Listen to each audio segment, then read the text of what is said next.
back to the old field, baby. Back to the old patch. All right, guys. So we got us a good location today. So basically the plan is we're just going to go haul some produced water to the disposal. And if anybody in the water hauling community knows this, hauling produced water to the disposal is ideal work.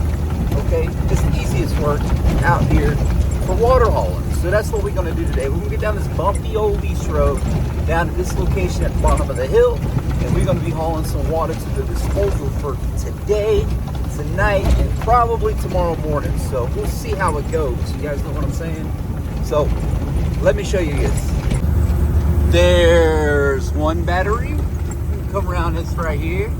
We're going way down there, boys. Way down there. What's up, everybody? Robert back again, starting another hitch out here in the old patch of West Texas. Started my hitch this morning, left the house about 4 a.m., got to the yard about 6 in Carlsbad, got to my truck, found out that I had a tire leak, truck wouldn't start, and also I had a little antifreeze leak on one of the lines that runs from the reservoir to the water pump, and I'll go ahead and show you that little repair and how I got going. But did have to get the mechanic to come over with some jumper cables, go ahead and warm the batteries up a little bit to go ahead and get started this morning. So went ahead and did all that, pumped my tire up with air, repaired that. That's about it, man. Got over here to Mentone, pulling some loads for what used to be Anadarko batteries. And so yeah, man, just today, tonight, probably in the morning, going to be just hauling produced water to the disposal. Pretty easy job for the most part. A lot of driving, hooking up to headers, and just loading water and taking it to the disposal. We probably do quite a few loads today. See how many I can get knocked out. I'm taking care of the batteries for one of my buddies who actually is dedicated to this, I guess you would call it this lane. But really it's like 1, 2, 3, 4, 5, 6 different batteries that he hauls. So we're gonna go ahead and take care of these for him while he's on days off. Went back home for something to do with the family, and we'll go ahead and see how our day goes. Oh, on an important note, I forgot to mention that on this video, I'm basically going to be talking about RTI. Ooh, big wind gust right there, guys. Got a mouthful of dirt. But basically, we're going to be talking about RTI, which is Riverside Transport out of Kansas City. I told you guys I'd talk a little bit about them, give my honest review about the company overall and what I actually think about it. So stay tuned for that. Also, if you're not already subscribed, go ahead and hit that subscribe button down below. Turn the notification bell so you guys get notified every single time that I post a video. All right, almost done loading up here. So we'll get loaded up, get back in the truck, and get this one onto the disposal. I'll catch you guys in a little bit.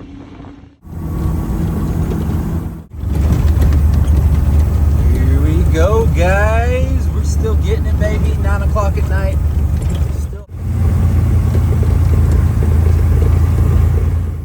All right, guys, it is now morning time, and I just loaded up this battery, and I'm going to go ahead and shut it down before I take this one to the disposal.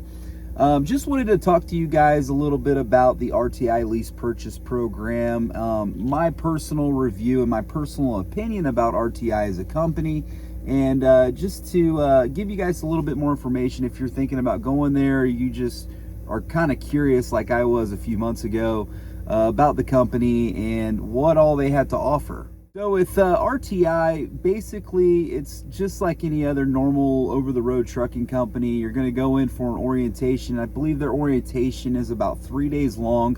The first day you're just going to be doing a lot of paperwork, a lot of videos, a lot of the educational stuff that goes into like a normal trucking company's orientation. Second day that follows, it's a lot more videos, a lot more paperwork. And I believe on the afternoon time, I believe right before you go back to the hotel, they go ahead and, if you're a lease purchase, they go ahead and select your truck at that time. So a lady will come in with a laptop and she'll go through the list of trucks that they have available.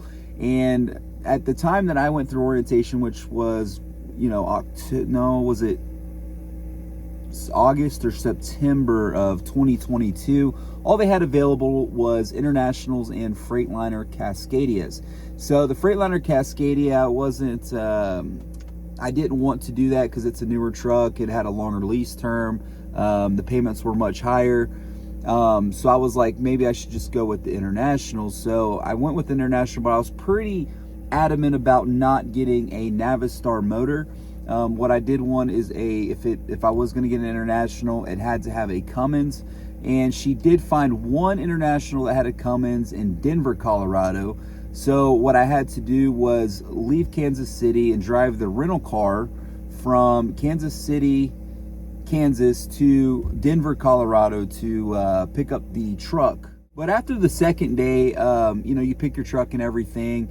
The third day, you're actually going to go to one of their terminals. I think it's like the main hub terminal where they have like the shop and really, I don't know. It's like an old warehouse kind of thing that they had purchased or they're leasing. I'm not exactly sure, but that's what it is. I mean, it's nothing impressive.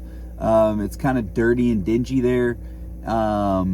And first impressions of when I pulled in there, I was kind of like, man, what did I get myself into? But then you go inside of the offices and stuff, and it's actually not that bad. They actually have a nice little kitchen area for the drivers. They have a very large, I guess you would call it like a load planner dispatcher section. It's pretty large with a bunch of cubicles. And then you meet your dispatcher on the third day. And usually most guys, if your truck's there, then you go ahead and jump in your truck and you're usually dispatched on a load that night or the next day. For me and another guy, we actually had to go to Denver, Colorado to get our trucks. So we ended up having to drive, I think it was like 6 or 7 hours, something like that. I can't remember what the distance is between Kansas City and Denver, but it was a little bit of a drive to get to Denver. We ended up getting to Denver that night, getting our trucks about midnight, and returned the rental car that night. So for the most part, that's kind of how orientation goes. I know they do provide lunch, just lunch on your orientation days. So I believe it's the first and second day. The third day, I think lunch is on you. They do provide a hotel, which is right across from the orientation office. And the orientation building where they do the orientation is actually just an office that they rent out, that you go to just to do the orientation. It's just basically a big room with a bunch of other companies in this building. And then, the third day you would actually drive to the other terminals. Now, I believe RTI goes and sets up, when you're coming to orientation, they set up either a flight or they can get you a rental car. I chose the rental car just so that I could have transportation while I was there. I'm really not keen on relying on other people for transportation, but that's kind of like my own thing. Now, as far as the hotel goes, I would say that it's a decent hotel. It's pretty normal standard for an orientation at a trucking company, really. I mean, there wasn't really nothing special about it, just a place to sleep, your basic necessities, take a shower, and that's about it. Anyway, let's go ahead and get into RTI as a company and working for RTI and actually doing loads and, getting paid. So I was there for about 6 weeks. I stayed out 6 weeks. So I left home, did orientation, I went out for 6 weeks. And my idea was I was going to come back home and then go back out with them. But after the 6 weeks, I decided that company was not for me and I was going to go ahead and leave. Now, if you guys don't know about RTI has a lot of accounts. They have, the accounts that I know of is a TJ Maxx account. They have, I believe, a little bit of Costco. They have Amar garage doors that they can do. And they haul for a company that hauls potatoes out of Colorado back to, I believe it's, oh man, I can't remember the name. Wichita, Kansas. There you go. From Colorado to Wichita, they do haul potatoes back and forth. They also have FedEx and kind of your normal accounts, and they may have other accounts that I'm not aware of, but those are the ones that I know personally that I have ran for them, and that I can see actually what kind of miles that they're getting on those accounts. Now, I have to say that RTI as a whole, as far as getting you miles, is not a great company. Now, if you're the kind of driver that likes to stay busy and run a lot of miles, by a lot of miles, I mean 3,000 to 3,500 miles a week, then RTI is not the company for you. Now, if you do like sitting for a long time in between loads and trying to get dispatched and fighting with dispatchers, then yeah, sure, RTI might be the company for you. But for me, coming from where I came from, I'm not used to having to complain to a dispatcher about loads and miles and things like that. Because when I first started, I had told my dispatcher, I said, hey, you know, I like to run 3,000 miles a week. I need $2,000 at a minimum net per week. And that is for me, and that's what I asked them whenever I talked to the recruiter in the first place. I asked him, if you can promise me that you guys can net me $2,000 a week, I'll go ahead and sign on with you. Now, if I was making $2,000 a week, I really don't mind fighting with people or dispatchers about loads and things like that. Although it can become very annoying to do so, I was okay with that as long as I was netting what my minimum would be for the week. Now, with the lease purchase program, I expected to make $2,000 a week because I am taking care of the fuel, I am taking care of the truck payment, and even little maintenance things that their shop couldn't fix. I was having to go ahead and dip into my funds to pay for things to be repaired on the truck. So RTI as a whole, as far as the dispatch goes, their operations is very, very disorganized. And they really don't listen to drivers. It's more about the company and making sure the company's loads are taken care of and on time. And really, they don't really have a whole lot to say about the driver and the driver's pay. I mean, they could really care less is what I seen. Maybe that's a different story if you talk to somebody in operations. Maybe it's just not trickling down the ladder from, let's say, the guy that's over top of the operations side of things to the load planners to the dispatchers down to the drivers. I'm not really sure about that, but I know a lot of guys that I talk to were only getting between 2,200 and 2,300 miles per week. Now, I don't know about you, but 2,200 miles a week for me to be gone from my family, not at home, on the road, having to shower at truck stops and pretty much be super uncomfortable is not worth it.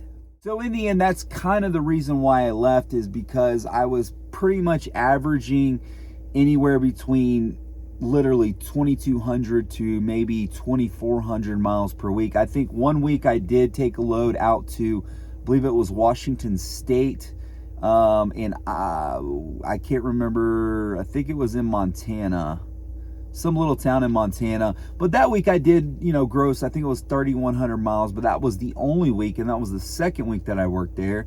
And every week after that, I rarely ever got close to any type of 3,000 miles.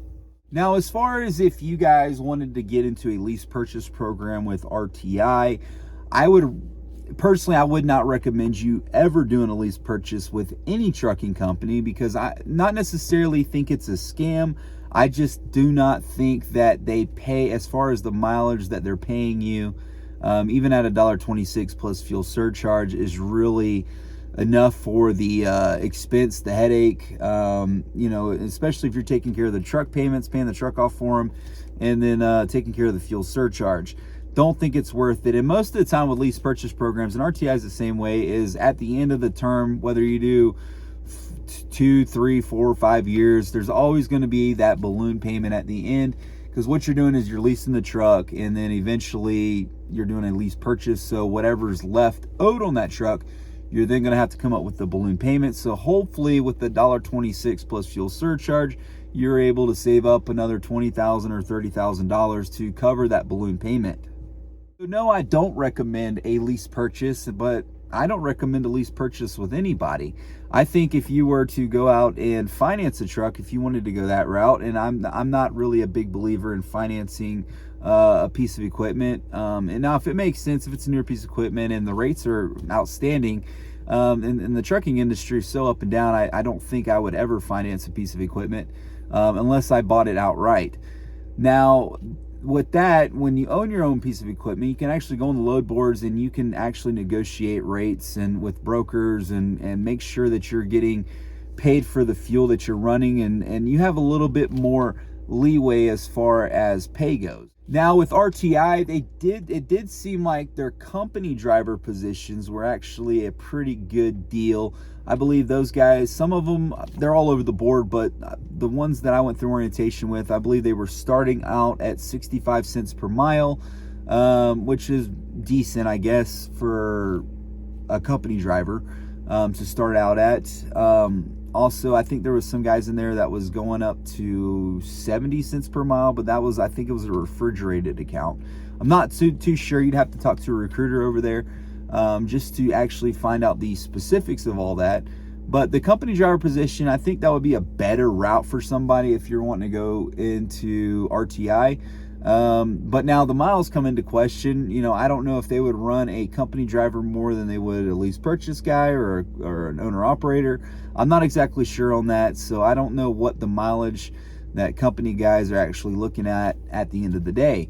So that's something that you need to do your own research on, because I really can't give you any information on that side. Now I want to talk about the RTI shop. So this was the worst experience I've ever had with an over-the-road carrier that claims to be safe on the road and that they're compliant. When I took my truck to the shop, I had noticed that every time I put my seatbelt in, my seatbelt light would come on. And for me, it's not a big deal because I know my seatbelt is secured right to where it needs to be. I have my seatbelt on. I always wear my seatbelt whenever I'm driving the truck. Well, not a big deal for me, but then I started getting calls from my dispatcher saying that I needed to start wearing my seatbelt. And I told him that I do wear my seatbelt. I'm not an idiot. I understand the implications of wearing a seatbelt. So he said, well, maybe it's probably just a glitch or something's bad or a fuse or something. And I said, I believe it's the actual buckle, the belt. There's a sensor in there, and you can actually tell because it's wired to your floor into the truck's ECM. That's probably bad and it probably needs to be changed out. So he said, okay, cool. Well, when you get back to Kansas City, go ahead and go to the shop and set up an appointment to go ahead and get that changed, because we keep getting notifications that your seatbelt is not securely fastened. So I was like, okay, no problem. Well, whenever I get to Kansas City, I will go ahead and do that. I went ahead and scheduled a spot with the shop, and so waiting on that was a nightmare because I scheduled it in the morning. I made sure that I got to the shop at 7 o'clock when they opened, and got in there, and I asked I guess it's the service writer. I guess he's the service writer, the guy that sits at the front desk. When would be a good time to bring the truck in today? And he told me that, well, it's a seatbelt issue, but I don't know when I can bring it in. I'm not going to be able to bring it in today, probably tomorrow morning. And I was like, okay, that's fine. Whatever, I'll wait. I'll let my dispatcher know. That's cool. I really was kind of irritated with that because it's just the seatbelt buckle. Very easily could be fixed. All the PMs and everything were up to date on the truck. I mean, there wasn't any other reason why that truck should be in the shop, right? Except for the seatbelt. So I feel like they could have prioritized me ahead of everybody else. And it seemed like that morning that there didn't have anything going on. A lot of the mechanics were sitting around eating donuts and drinking coffee. And they could have easily just gave me the buckle, and I would have been more than glad to just go ahead and put it in myself. So I had called my dispatcher that day, let him know that the shop was saying that it wasn't going to be till the next day that I could get this seatbelt repaired. And he's like, well, good luck with that, because I don't think you even get in there tomorrow morning. So I was like, okay, well, do you want to send me on a load or anything like that? He said, well, no, you already checked into the shop, so I can't even dispatch you anymore. I said, okay, well, I didn't know that, so glad you told me. So anyway, I ended up parking the truck for the night. The next morning, I got there about 6 o'clock in the morning, and I sat there bobtail and waited till the mechanics got there to the shop. And then the service writer kind of, I guess, was having a bad day or something, but he acted like he didn't want me in there at 7 o'clock in the morning ready to get my truck fixed. So anyway, I went back. He's like, I'll call you. So I went back to my truck, sat, I believe it was around 9 o'clock when they called me and said, okay, we're ready for you to come in. There at the shop, I didn't appreciate the non-communication on their part. That's one thing I can't stand, is somebody with like a stick up their ass, and they can't, communicate to other people. So anyway, got the truck in there. This little kid took the truck. He's like, well, I'll look at it, and pretty much put me out. He's like, I can't be in the shop, which I understand, it's liability issues and stuff like that. But anyway, shut the door and everything, and told me they'd call me when my truck was done. So put the truck in there, and I got the truck back out, and I took it out and parked it, and I'm looking at my seatbelt buckle, and the actual buckle is not attached to the floor. Now, if you guys know anything about restraints, this part right here, this seatbelt is attached to the truck, right? This is attached to the floor of the truck, and then it comes up to this loop, which is also attached to the frame of the truck, right? Now, on the bottom portion, that seatbelt is actually attached to the floor. So if you were ever to get in an accident where it was going to throw you out of the vehicle, you are restrained to the truck, not the seat. Well, anyway, this guy had only this buckle attached to the seat. So if I was to fly out of this truck and the seat was to come out, if it was a hard enough impact, I'm not attached to the truck. I'm attached to the seat. So wherever the seat goes, I'm going to also go. So I was like, you guys are supposed to be mechanics, and the service writer, whoever's in charge in there, should be going ahead and looking back over this work to make sure it was done right, especially something as far as safety goes. When you guys were griping and complaining before about a seatbelt issue and you needed it to get fixed, and now I take it in to get fixed, and it's not even fixed properly. So anyway, I ended up having to buy another bolt, since the guy ended up stripping the bolt that was originally in there. I had to actually go to Fastenal, find this torque bolt, and put a new torque bolt in, and make sure my seat belt was actually fastened to the floor. But anyway, that's just a quick, well, actually, I don't know if it was quick, but it was just a little story about their shop with something that really irritated me, just about them. Their shop in general is just not being friendly. They don't really communicate well. They don't prioritize work. Just kind of a bad deal all the way around. All right, guys. So I know this was kind of a rant about their the RTI shop, but that's just kind of a deal breaker for me, especially if you're adamant about fixing your equipment and then you take it to a shop and they're not really willing to do anything. And then also on the dispatcher side, being a little more proactive as far as if a driver's not happy about the miles that he's getting, try to fix it. Don't just kind of throw them under the rug and say, it's too bad. This is what I got going on. Try to address the issue and try to communicate better with the driver.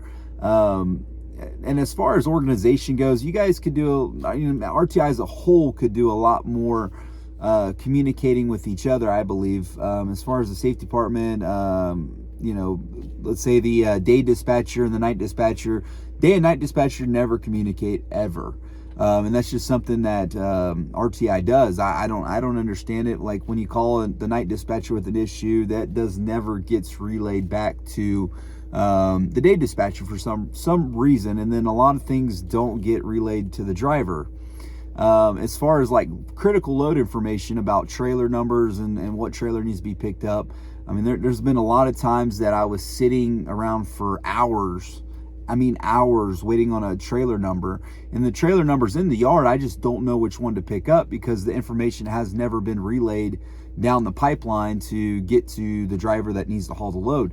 And I've been on that actually quite a few times with RTI where, I've sat for, 4, 5, 6 hours sometimes and never had a trailer number or what I'm supposed to pick up. And that just goes back to poor planning, poor communication, and that seems to be a reoccurring issue with RTI, and I don't understand why that hasn't been addressed, but hopefully they'll address it hopefully soon, because that's kind of a big issue. Another thing is the equipment. As far as the trailers, the trucks are decent. They're pretty much brand new trucks, so not too many issues on that side of it. But as far as the trailers go, the trailers are in shambles. Oh my God, they are the worst piece of equipment that not that I've ever seen, but I've seen some pretty bad stuff, but it's pretty up there, man. I don't think I ever picked up a trailer that ever had anything not wrong with it. Let's just say that.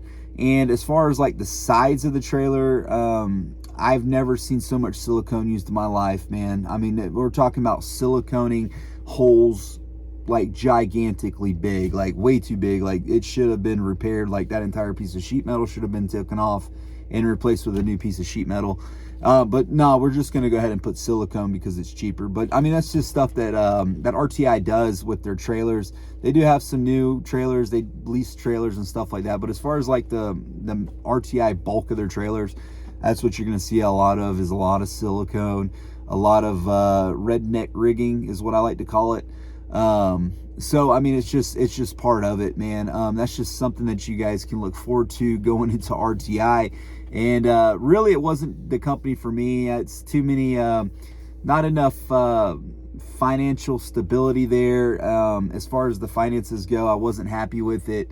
And just the lease purchase overall, I just left a sour taste in my mouth. And you know what? I got the experience, and it's something I'm never going to do again. So there you go. But anyway, guys, I'm going to go ahead and end this video right here. I'm getting kind of tired. The sun's kind of out. So I'm going to go ahead and turn my truck back on. And I'm going to go ahead and turn that AC on and then hit the bunk back here. Oh, if you guys don't know, I fixed my truck a little bit. So back in the back, I actually got some blankets and sheets and stuff. They're kind of messy, so I'm going to go ahead and organize my truck. Since I got back yesterday, I didn't really have time to organize, but we're going to go ahead and organize today. And I'm going to go ahead and sleep on this location, this battery. Let's go ahead and turn back around right here so you guys can see. Yeah, this is where I'm going to sleep at tonight, or today, I should say, just because it's quiet. You know, if I need to, I can turn the truck off, and it's pretty cool out. It's not summertime now. Sometimes do get brutal out here. It's very hot, but right now it's pretty cool. You can roll the windows down, take you a nap just fine. So that's probably what I'm going to do right now, guys. But anyway, if you guys like the video, go ahead and subscribe to my channel. Hit that notification bell so that you guys get notified every single time that I post a video. I'm gonna go try to start being more consistent on here with things. Let me know what you guys want to hear about more. If you guys want me to talk about or discuss anything about RTI or the oil field or just my experience in general, or you know, you guys just like seeing what I'm doing every day, you know, go ahead and subscribe. And make sure you like the video. And also, I want to talk to you guys. I want to do a little bit of giveaways. That's something I've always wanted to do on YouTube, especially like with my other finance channel, because I used to be a real estate agent at one time. So I had like a little channel over there that I was getting clients from. But it's something I've always wanted to do. And I think that right now I'm in a position where I can start giving back to people. And you know, I want to start off small with like gift certificates, gift cards, to like restaurants and things like that. Maybe move into bigger price ticket items, kind of like the Blue Parrot, within the next month or so. So if that's something that you guys would like to get into or have me do, I'd like to do one every week. Maybe a gift card or a headset or hats or something like that. If you guys want some oil field gear, from my company Mesquite or any other oil company out here, please let me know. I'll start doing some giveaways and stuff like that. So if you do like that stuff, if you want to get in on the giveaways, if you guys want to participate, go ahead and hit that subscribe button, because I'll be looking at the subscribers and we'll be picking from that pool there. So hope you guys have a great one. I'm hitting the sack, and I'll see you on the next one.